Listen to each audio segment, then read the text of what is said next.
In this lesson, we're going to look at three measures of central tendency. They are the mean, the median, and the mode. And in this video, we're going to look at determining the three measures of central tendency and also solving a problem involving measures of central tendency. So the outcomes we're going to cover include determining mean, median, and mode for a set of data, solving a contextual problem that involves measures of central tendency, identifying and correcting errors in a calculation of a measure of central tendency, and explain using examples the advantages and disadvantages of each measure of central tendency. So start with a few definitions. A data set is any collection of related information. And the mean would be probably our most common measure of central tendency, the one you're probably likely most familiar with, is the average of your set of data. So to get your mean, you add the data values together and then divide by the total number of data values that are present. For example, if I have the numbers 4, 7, 9, 10, 11, and 15, the mean would be add them together, 4 plus 7 plus 9 plus 10 plus 11 plus 15, which is 56, divide by the total number of data values there are, which there are 6 in this example.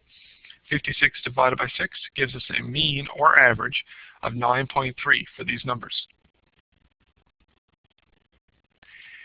The median is the middle number in a set of data after the data have been arranged in order. So you've got an example here that says the median of the numbers 2, 4, 6, 8, and 11 is 6.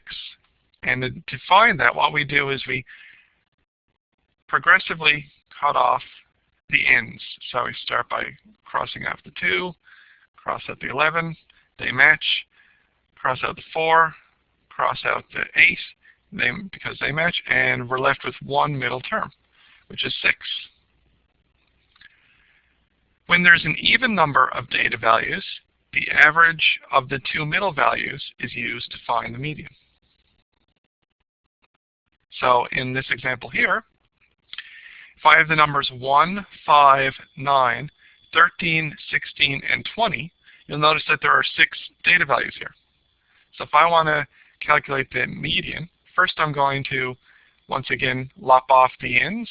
So 1 and 20, then 5 and 16, and you'll notice that there are 2 numbers in the middle. Okay, so what I would do next is I would get the average of those numbers. 9 plus 13, divide that by 2. 9 plus 13 is 22. 22 divided by 2 is 11. So the median of these numbers, 1, 5, 9, 13, 16, and 20, is 11.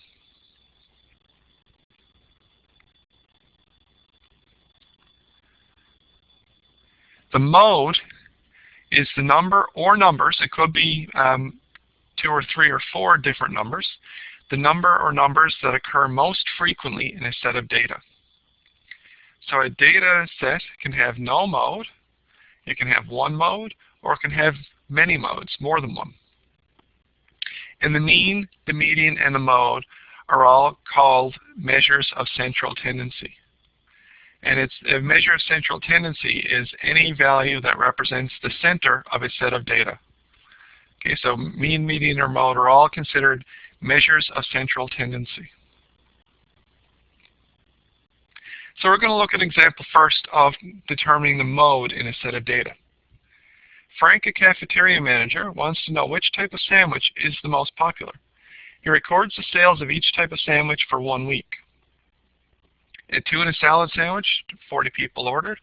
Egg salad, 58 people ordered. For a grilled veggie sandwich, 76 people ordered. Ham and cheese, there were 65. For a turkey sandwich, 47. A BLT, there were 61 people. Assorted meat, 53 people chose. Grilled chicken and avocado, that was 41 people. Steak and cheese is 76. And pastrami is 68. So to do this, we're going to start with something called a stem and leaf plot for the data set. A stem and leaf plot basically takes the tens digit and the ones digit and separates them. So if we go back real quick, you notice that tuna salad had 40 people order tuna salad sandwiches. So if I go to my stem and leaf plot, in my tens, I'm going to put a 4, because 40 is the lowest number in this set. I'm going to put a 4 here, and I'm going to put in my leaf ones, 0, to represent the number 40. So the stem is 4, and the leaf is 0. Go back again really quick, and you'll notice the grilled chicken and avocado, 41 people ordered. So if I go to my stem and leaf plot, I don't have to write the 4 out again. I have 40, and the next number is 41, so I just add a 1 here. So anytime I have a number that starts with a 4, I'm going to put it in this row, with the 4 as my stem, and the whatever the second digit is my leaf. And if I were to complete this, I actually have it done up nice and computerized here. This would be my completed stem and leaf plot. So I have the numbers 40 or 40, 41 or 41, 47, 47, and so on and so forth. 53, 58, 61, 65, 68, and then 76 and 76. You notice that I have 76 there twice, and I wrote it twice. That's important when you do a stem and leaf plot. You don't ever leave any of the values out. And how are we going to use that? Well, the mode is what we're looking to determine here. The mode is the most commonly occurring number. You'll notice that when I create my stem and leaf plot, I have 76 and 76. I have that twice. So there's 2 different sandwiches that 76 people had ordered. That's the only number that we had repeat itself in the data set. So the mode in this data set, the most commonly occurring number, is 76. And if you go back and look at the list, this is the grilled veggie sandwich and the steak and cheese sandwich. 76 people ordered grilled veggie, 76 people ordered steak and cheese. So is the mode the best measure to use to determine the most popular sandwich? Explain. I veer from what the book says on this example, in my own opinion. The mode shows the most commonly occurring number. That's not to say that we could have had 2 sandwiches where only 40 people ordered. That would also be a mode. In the book, they suggest that the mode is the best result here. But in my opinion, the most popular sandwich would be the one that is ordered most often. It just so happens that in this case, the number 76 is the most commonly occurring number, and it's the highest number in the data set. So in this case, the mode does show the most popular sandwiches, but I think that it's just coincidence. Like I said, we could very easily have had 2 sandwiches with only 40 people ordering them, and that certainly would not be the most popular sandwich if only 40 people order them, when someone orders 76 of another type of sandwich, or people order 76 of another type of sandwich. Next, we're going to look at an example of determining the median. A Fish and Wildlife Officer records the weights of trout caught in a lake. Their weights to the nearest tenth of a pound are 2.9, 1.5, 2.8, 1.1, 1.0, 2.7, 3.0, 1.6, 1.9, and 2.3 pounds each. We want to determine the median weight.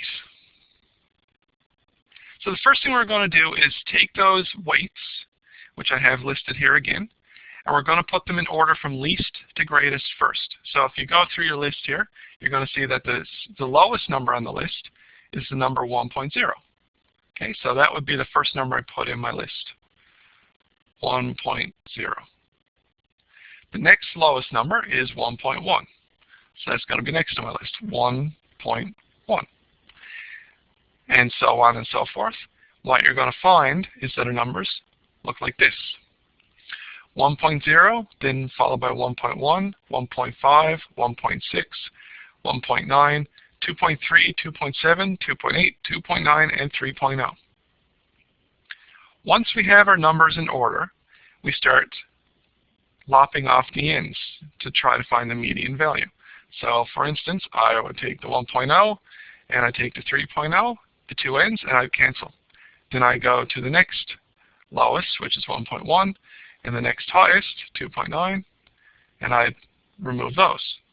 Then I go 1.5 and 2.8 get removed, then 1.6 and 2.7.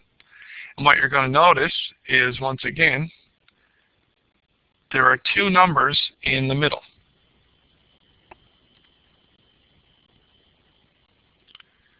So that's what we're doing. We're finding the two. We found that there are two numbers in the middle because we have an even number of terms. So I've done my lopping off.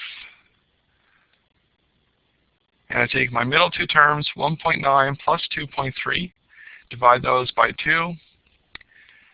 1.9 plus 2.3 is 4.2. 4.2 divided by 2 is 2.1. So my median value is 2.1. What that means is, remember we said the median value is the middle number in a set of data. Half the fish have weights greater than 2.1 pounds. We can see that of the 10 fish we have, 5 of them do, half. 2.3, 2.7, 2.8, 2.9, 3.0. Half of the fish we caught have weights less than 2.1 pounds. That is true. We have fish with weights of 1 pound, 1.1, 1.5, 1.6, and 1.9. So is median the best measure to represent the typical weight of a caught fish? Explain. Well, in this case, yeah, the median is a pretty good way of determining the typical weight, because it shows where 50% of the fish are larger than that value and 50% are smaller than that value.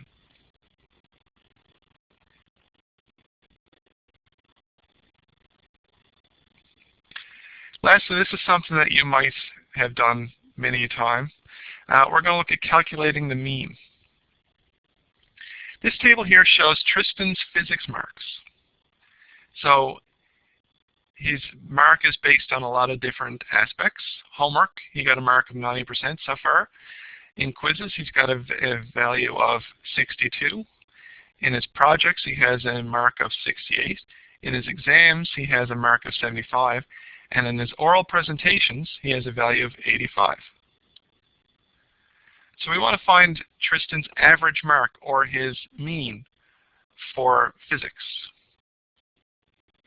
To do that, once again, we add the terms together and divide by the total number of terms that are present.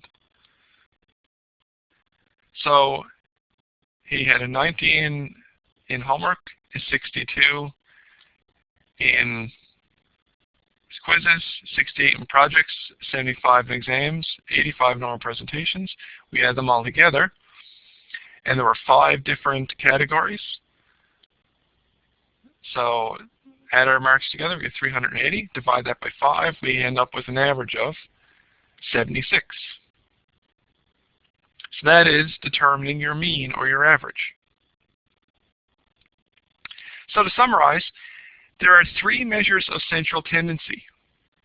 We have the mean, the median, and the mode. The mode is the number that appears most often, occurs most often in a set of data. There may be no modes, there may be one mode, or there may be many modes. The median is the middle number, or the average of the 2 middle numbers, if there is an even number of terms. So half of our data is going to be larger than our median, half of our data is going to be less than our median. That's always the case with our median. And the mean is your average.